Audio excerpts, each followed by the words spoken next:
he joined Radhesh temple in Belgium. And in 1994, he came in contact with Guru Maharaj. He received first initiation in 1998, and just after 1 year, second initiation in 1999. And just after his second initiation, he was appointed as first secretary of European RGB, and he was the first one to organize European leaders meeting. So he helped in that. After that, he was requested to become the secretary. In 2002, he was requested to become the secretary for the global GBC body and GBC executive committee. He fulfilled that responsibility till 2009 for around 8 years. And then from 2011 till 2016, he was secretary for the GBC Sannyas ministry. He helped a lot for the improvement of that ministry. And on 31st March, in the 2015, he received the sannyas from His Holiness Bhakti Charu Swami Maharaj and got the name His Holiness Bhakti Prabhava Swami Maharaj. Also, he was very actively involved in Radhesh projects. From 1996 till 2007, he engaged in management of the Radhesh projects and helped in many legal affairs. And he is wonderful, a very scholarly devotee, Maharaj.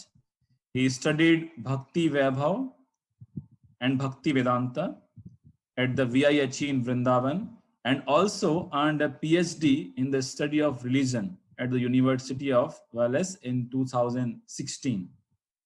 And he is continuously preaching all over the world.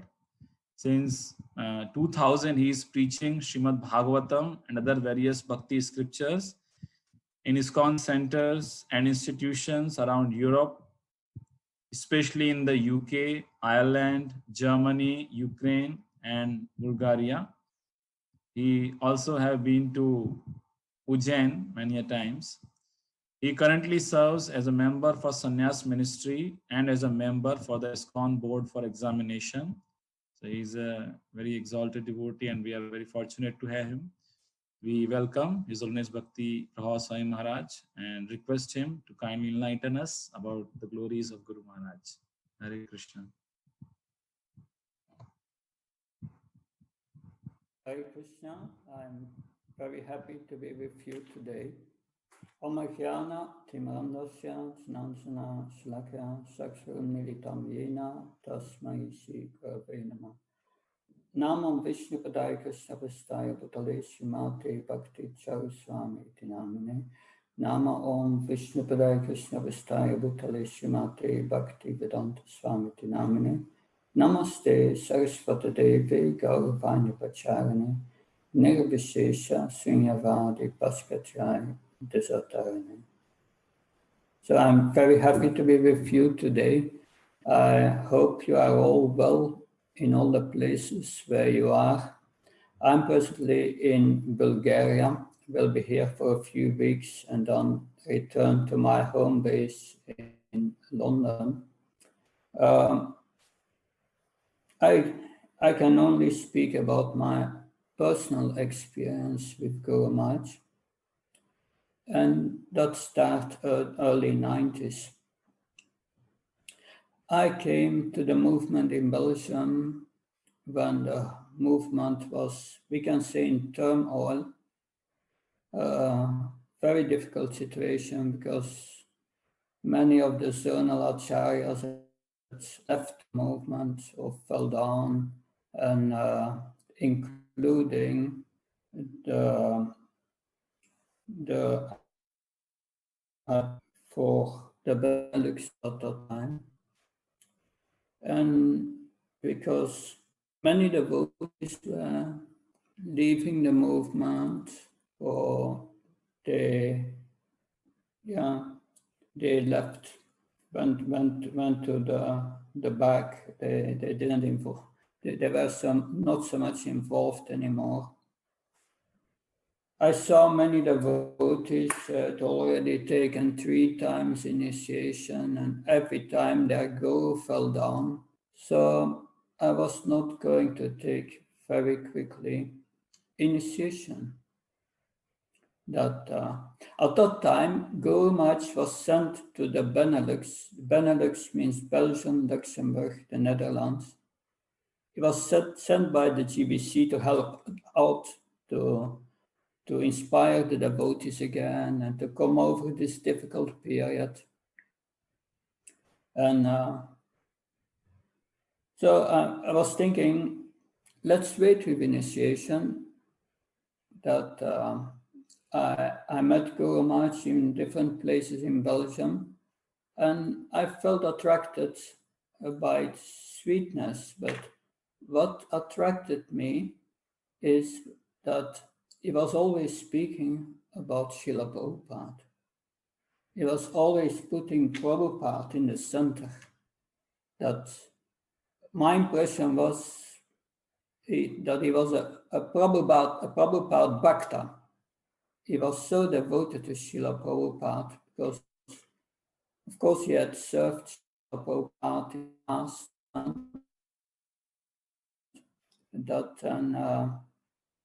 So then at a certain moment, I was considering that because I spoke with Guru Maharaj at that time, I was a beginning Bhakta, and at that time Guru Maharaj, and I think he's still doing that, he gives three main instructions to all disciples. These three instructions are: one, and never leave the lotus feet of Srila Prabhupada.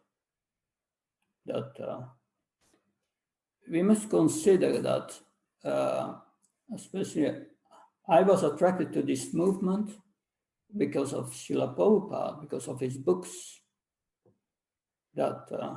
So that made very much sense to me.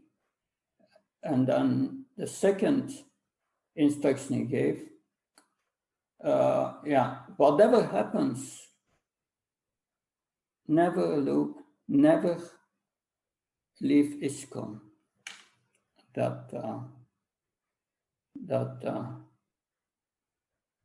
So, and the third instruction I found very interesting. The third instruction Guru Maharaj gave to everyone is that you take advantage, you take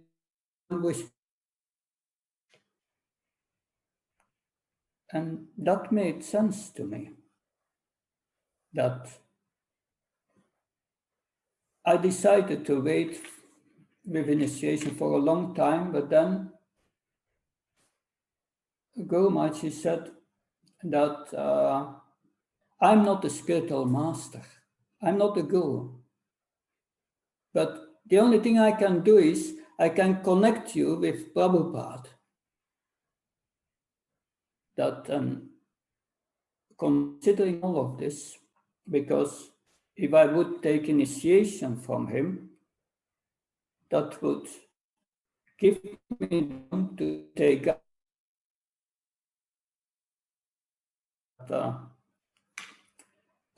So finally, after 2 years association with him, at that time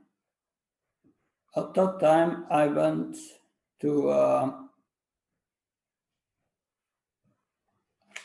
I visited Radhadesh when he was there, our temple in the Belgian Ardennes. And then from there,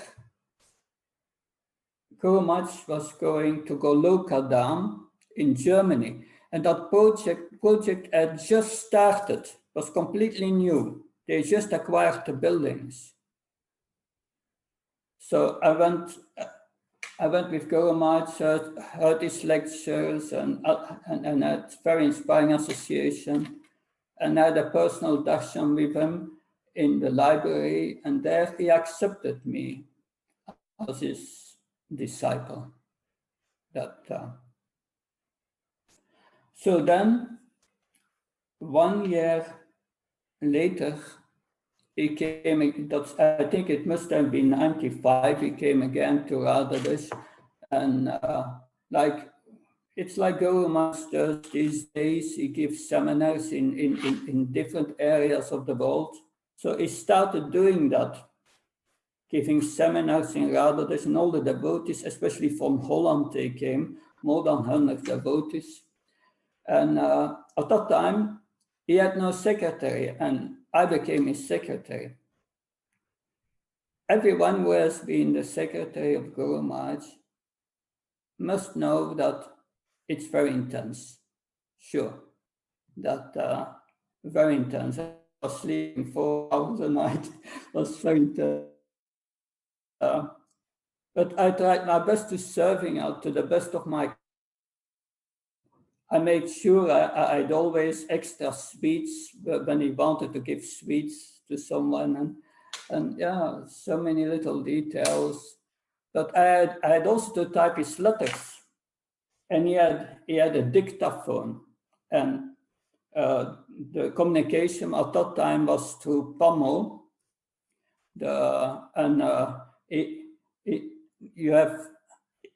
He was dictating first the number of the message, because every message has a number in Pamo, and then his answer.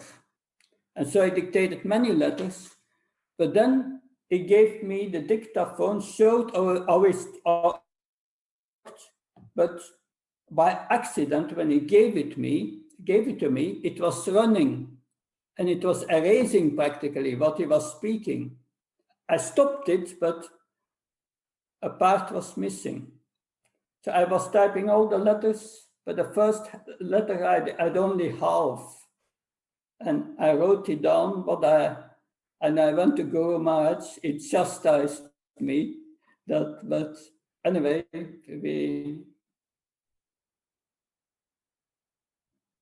the last morning before he left, I was in the temple room, and he took darshan of Shishirada Gopinath, and then we were offering him. I was distributing the Charanamrita, and Guru Maharaj came, and normally you should only give a drop, but I gave a little more, and he chastised me. He said, just one drop. But then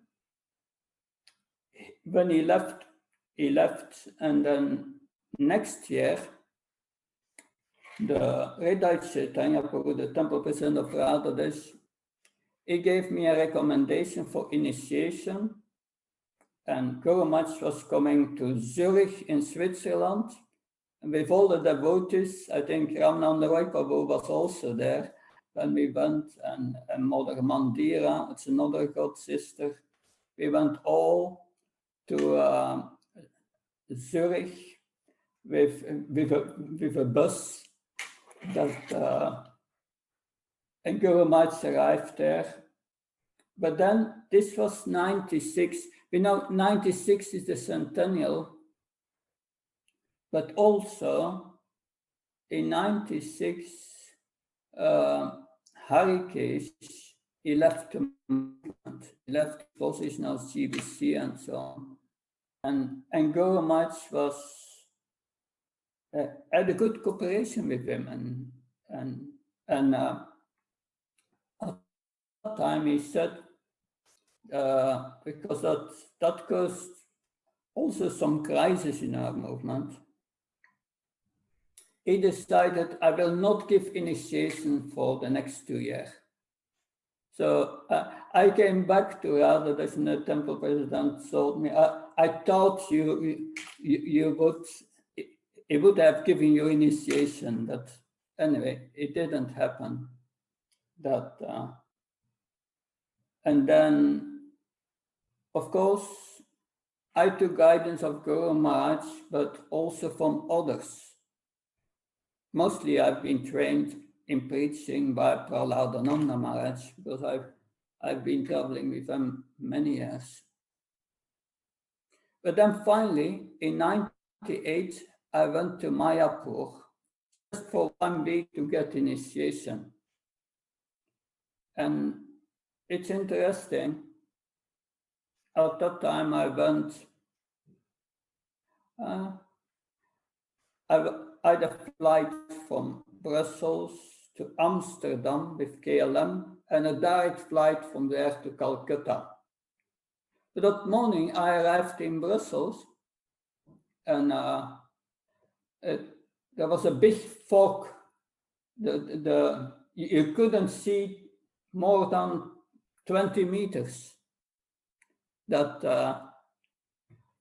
I came at the counter of KLM and they told me, your flight to Amsterdam is cancelled. So I was thinking, there goes my initiation. But they put me in a taxi to Amsterdam. And the taxi driver was driving like mad to come in time at Schiphol, at Amsterdam.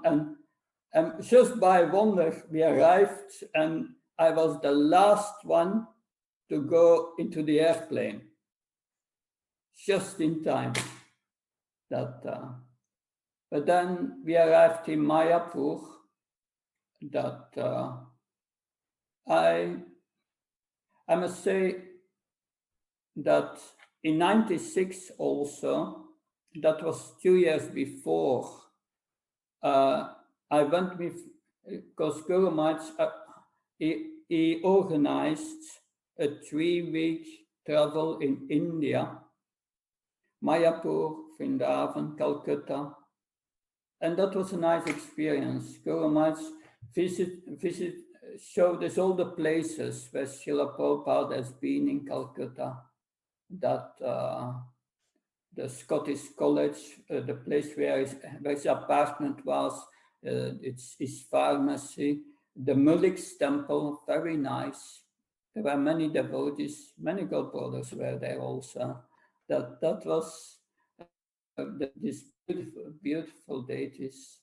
And then in Mayapur Parikram, we went up to Jagannath Puri. That was a very nice experience. But in '98, I went to Mayapur to get initiation. And the initiation was held. That was held at Jagannath Temple. It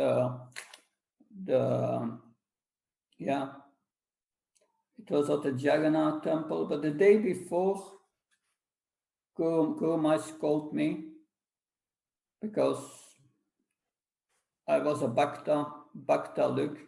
So Guru Maharaj said to me, well, Bhakta look, what do you think about marriage?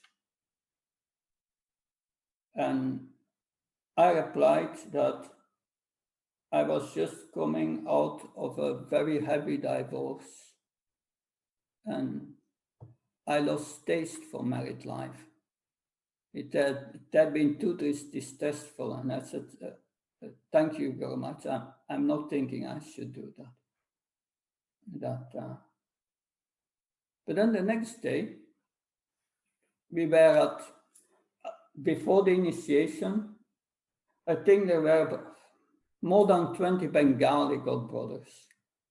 And there was Bhakti Mia, who became Mandira from Radhadesh, and myself. But I had clean clothes, but I had no new clothes. And Guru Maharaj said, no, you need new clothes. And because I was a brahmachari, I was in saffron, Guru Maharaj gave me permission for that. But then he said, yes, they went to a devotee went me to the shop and they gave me a white kurta and a white dhoti. And Guru Maharaj said, yes, that seems to be Krishna's will. Maybe you should enter the Grihastha ashram. That was the idea.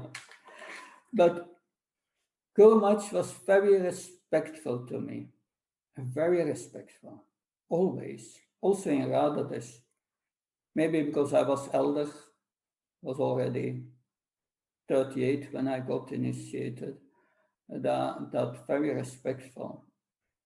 Because he knew I was surrendered to the mission. I tried my best, at least, in so many ways.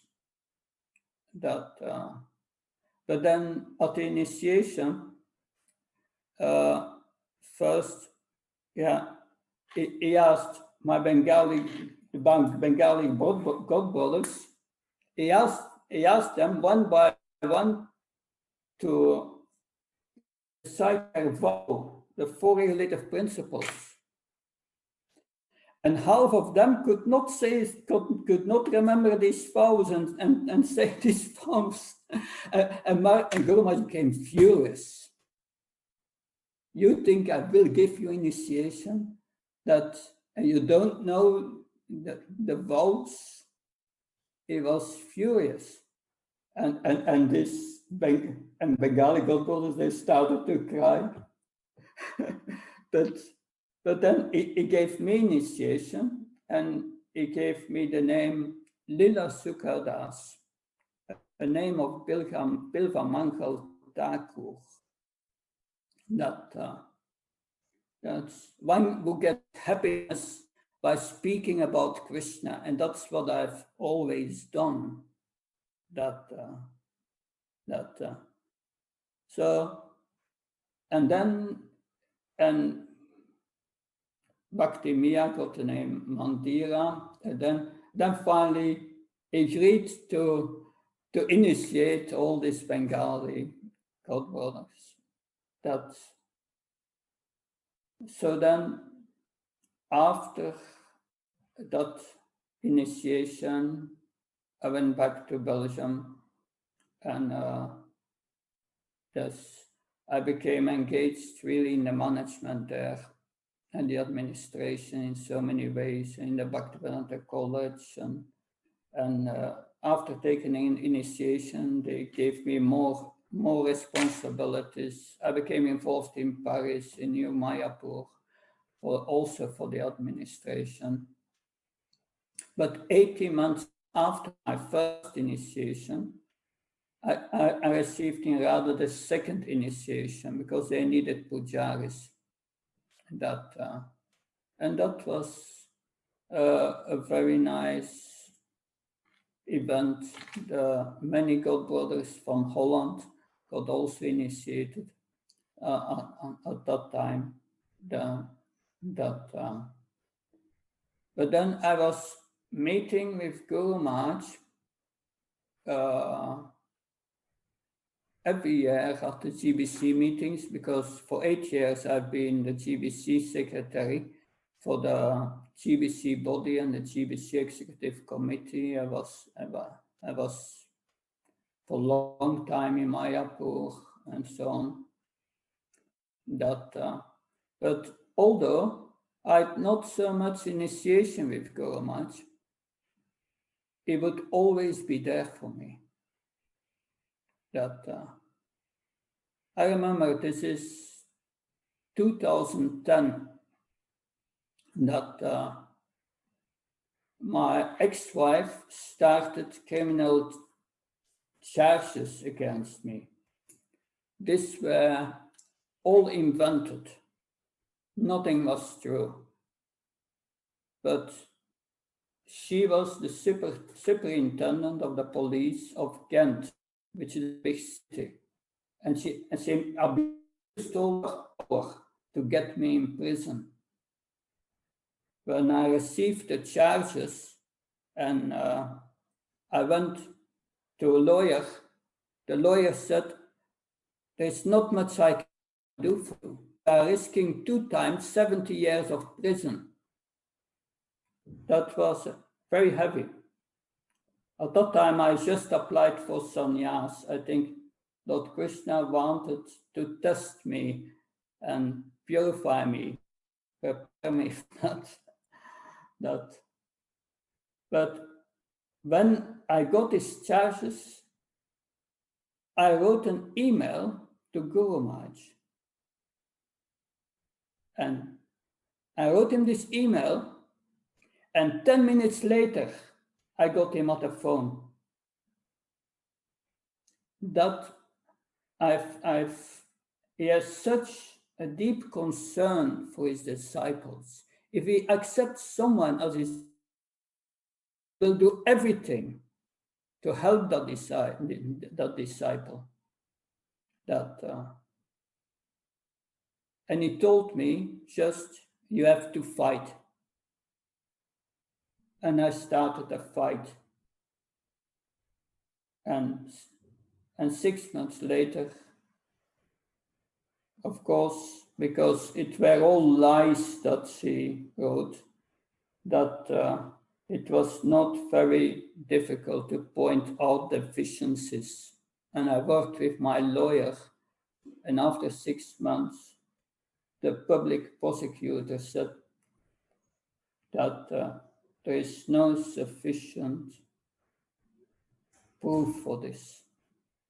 And I got free from it. But Guru Maharaj stole my heart. I was in difficulty, and immediately is there. And that is great quality. That in his dealings is a very sweet person. If he deals with you, you feel his affection. You feel that his care and affection. That I remember a few years ago, I was at the Bhakti Manor with John Masterman. And I could see that his health was not good. But he surrendered to everything. And he doesn't consider his own position so much. He lives for the benefit of others. And that's a characteristic of a pure devotee. That he never speaks about himself. That is always about others, the care about others. And that is the characteristic of a pure devotee. That I was just last days reading the Virat Bhagavatamrita. I know that's one of Guru Maharaj's favorite books, Virat Bhagavatamrita from Sanatana Goswami. There you have the story of Gop Kumar. Gop Kumar goes back to Goloka Vrindavan. That I remember Guru Maharaj always telling that at the moment that Gop Kumar returns to Goloka Vrindavan and Krishna embraces him when they meet. He could tell that with so much feeling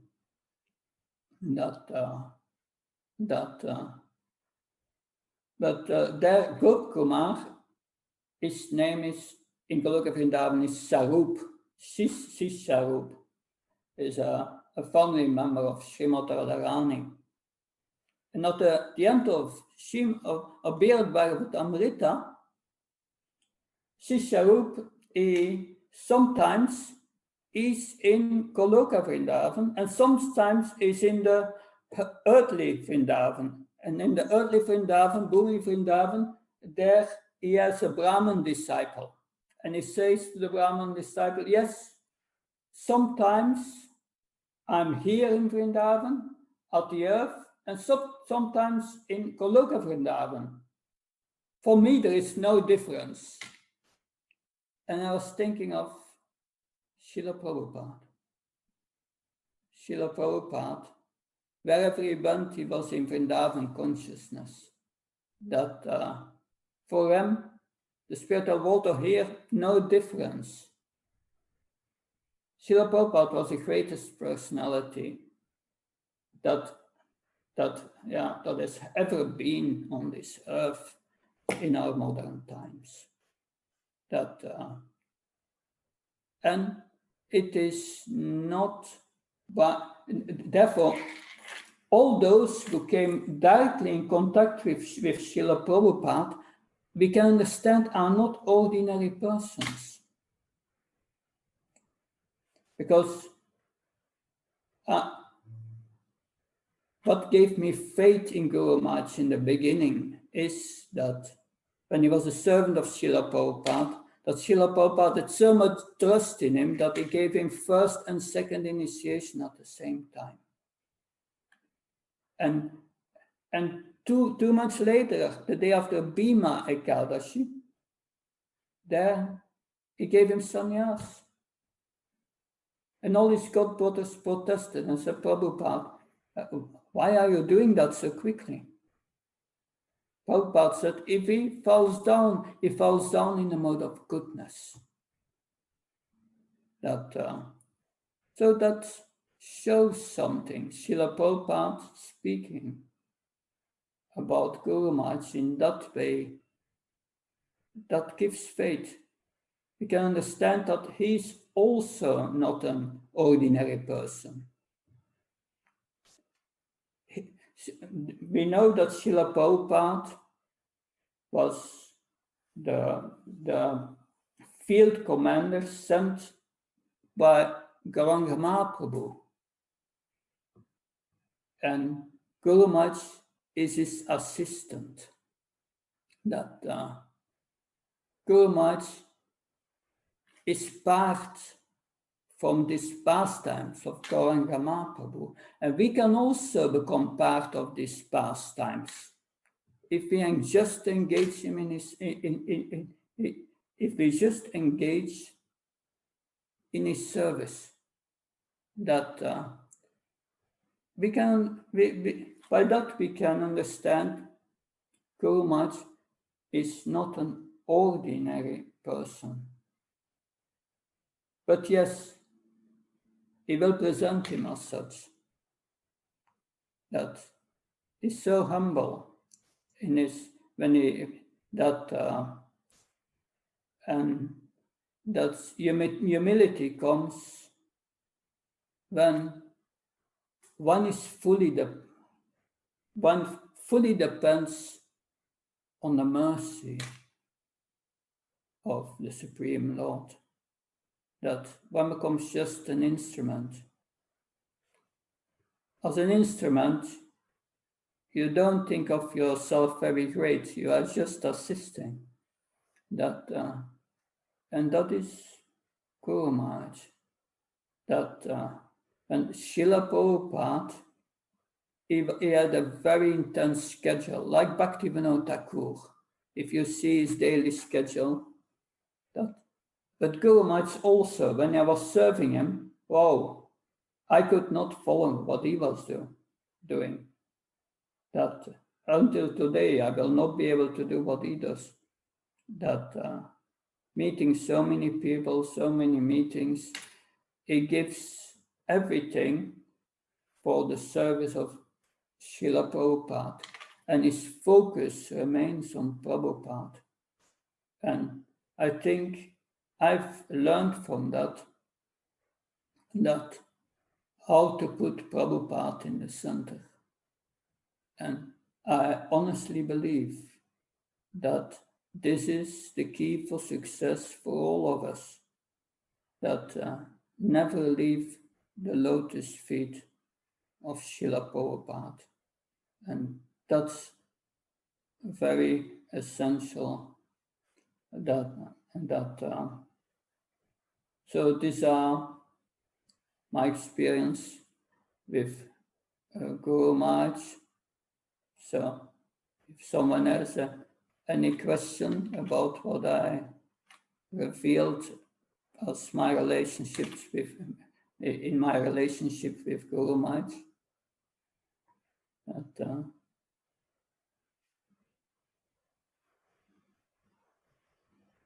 Hare Krishna.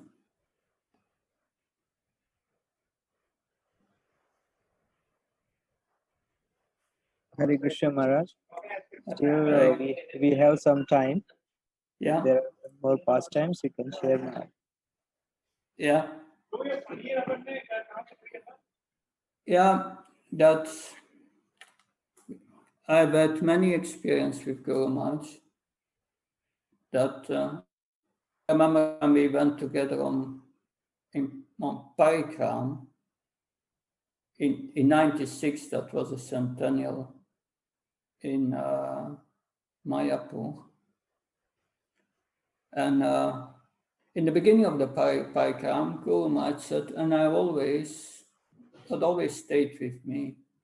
He said, you arrived now in the spiritual world. Just keep your consciousness in the chanting of the holy name and at the lotus feet of Sri Chaitanya Mahaprabhu. Don't come down again with your consciousness. Stay fixed with your consciousness on Sri Chaitanya Mahaprabhu and his pastimes. And then we started walking and it was August, and it was more hot than usual in Mayapur.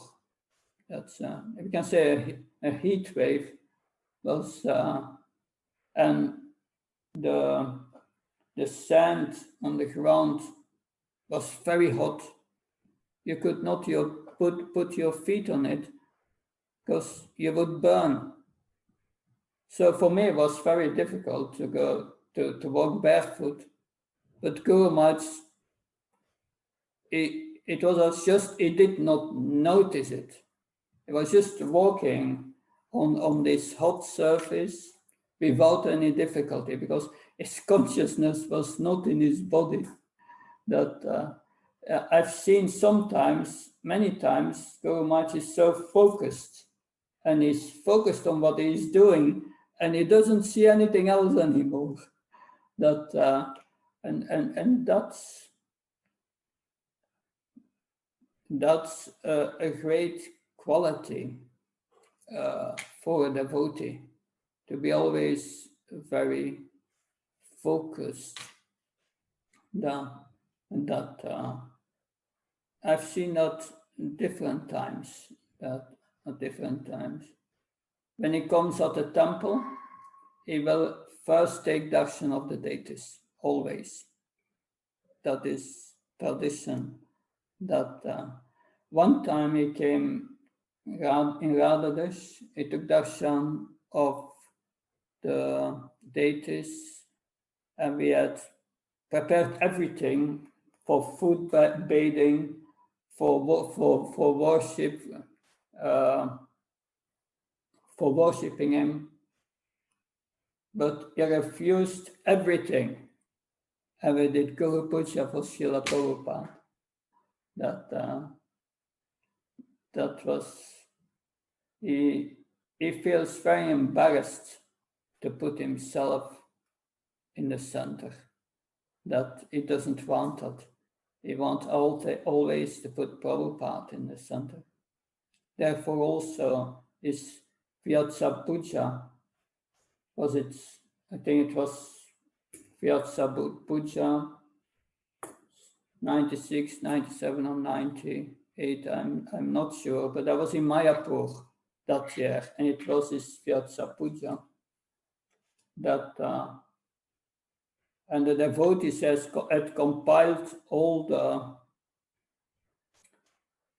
the offerings of the devotees in like a book. But when he got a book, he looked at it and he said it was not nicely done. And he expressed, this is not first class. From now on, you should not do that anymore. And he put the book aside, he started to glorify Srila Prabhupada. And since then, there has not been no real Vyatsa Puja book. Later, it came down electronically. But he didn't want that. that was in Mayapur. But was a very sweet day. Because everyone had brought presents for Guru Maharaj. He receives these presents and then he gives that to the next devotee. He was distributing everything he got. That was very nice. Also his lectures always are very deep.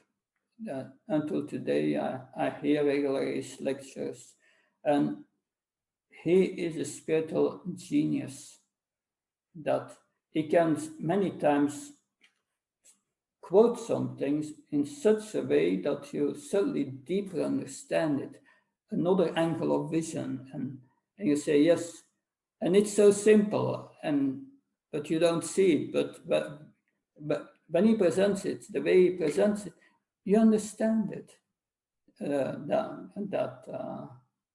And that's very special. He's speaking out of realization. Yes.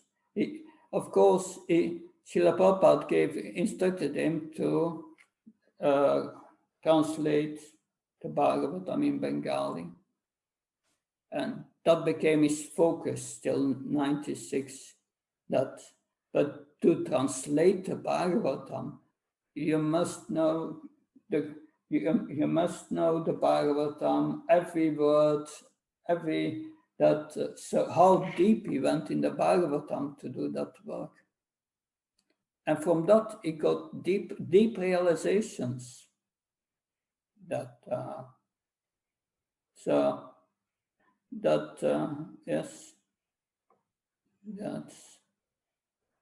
so I must say there are many other pastimes that one incident that keeps me in my mind is because in 96 we were on Parikram in Mayapur and I was not yet initiated, I was a Bhakta. And we went to the place where Jagannath Das Babaji was staying, and there's a tree with big leaves, and a temple with deities, Radha Krishna deities, beautiful deities, small. And we were with many god brothers and god sisters.